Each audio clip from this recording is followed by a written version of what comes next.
नमस्कार मु सुतनु आपको ओडिया एजुकेशन ट्यूटोरियल चैनल को सुस्वागत। आज आम मानसांक प्रसूनर गसागु लसागुर 48 नंबर रु 50 नंबर पर्यंत प्रश्नर समाधान करवा। 48 नंबर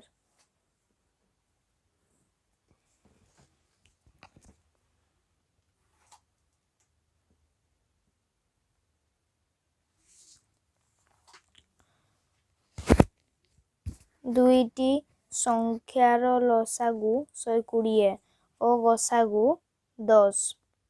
बड़ संख्याटी सान संख्या ठारू 10 अधिक संख्या दुईटी स्थिर कर। गसागु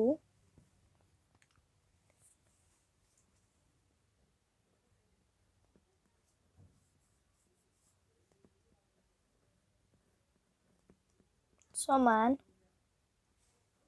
गसागु समान 10 आउ लसागु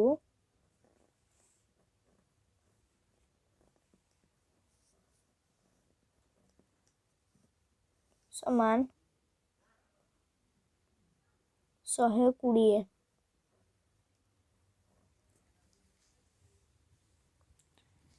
बड़ संख्याटी सान संख्या ठारू 10 अधिक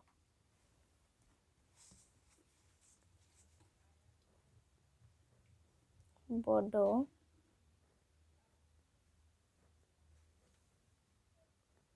संख्याटी सान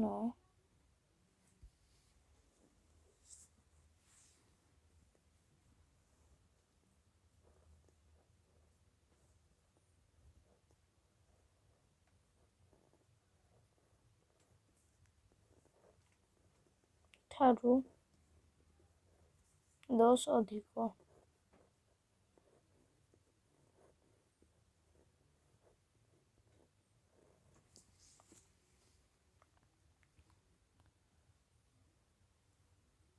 लसागु 120। लसागु 120 120 क्यों क्यों संख्या गुणन कले 120 1 गुणन 120 आउ गोटे 2 गुणन 60 1 2 3 3 गुणन 40 4 गुणन 30 5 गुणन 24 6 गुणन 20 7 तो नहीं 8 8 गुणन 15 आ गोटे 10 गुणन 12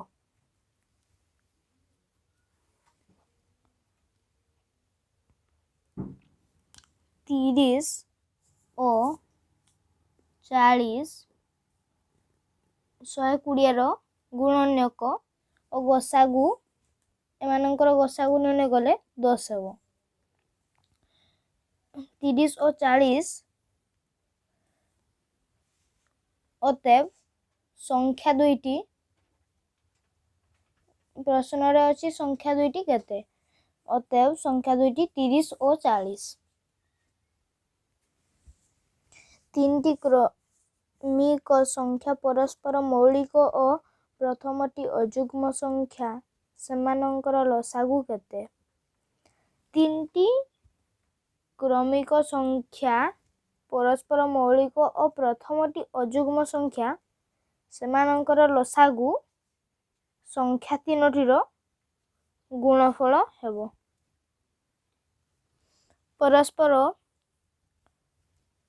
मौलिक संख्या मानंकर लसागु सब बेले सेमानंकर गुणफल होई थाए और यह तार लसागु होई थाए। 50 नंबर 3टी क्रमिक संख्या मध्यरु प्रथमटी जदि जुग्म संख्या हुए सेमानंकर लसागु केते 3टी सेमानंकर लसागु केते सेमानंक लसागु गुणफल रो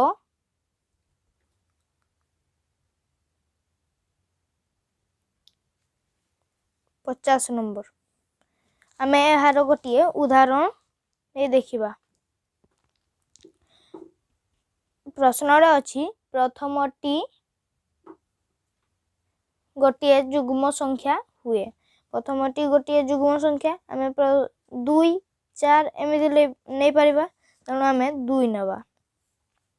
तीनोटी क्रमिक संख्या 2 3 4 सेमानंकर लसागु गुणफलर अधा हेबो। आमे निर्णय करी देखिबा। आमे प्रथमे एहार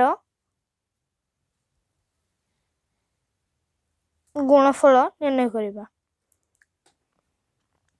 4 12 12 दुणे 24 आउ लसागु निर्णय करिबा। 2 3 4 2 1 2 3 2 दुणे 4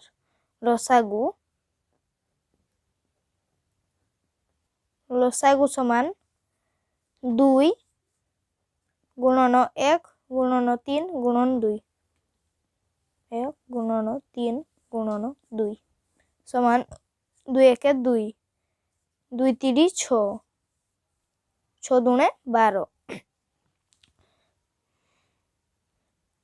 लसागु केते गुणफलर अधा आमे बे उदाहरण रे गुणफलर अधा निर्णय करलु 12 लसागु तार गुणफलर अधा हबो। वीडियो को भल लागिथिले लाइक शेयर एवं कमेंट करिवे। धन्यवाद।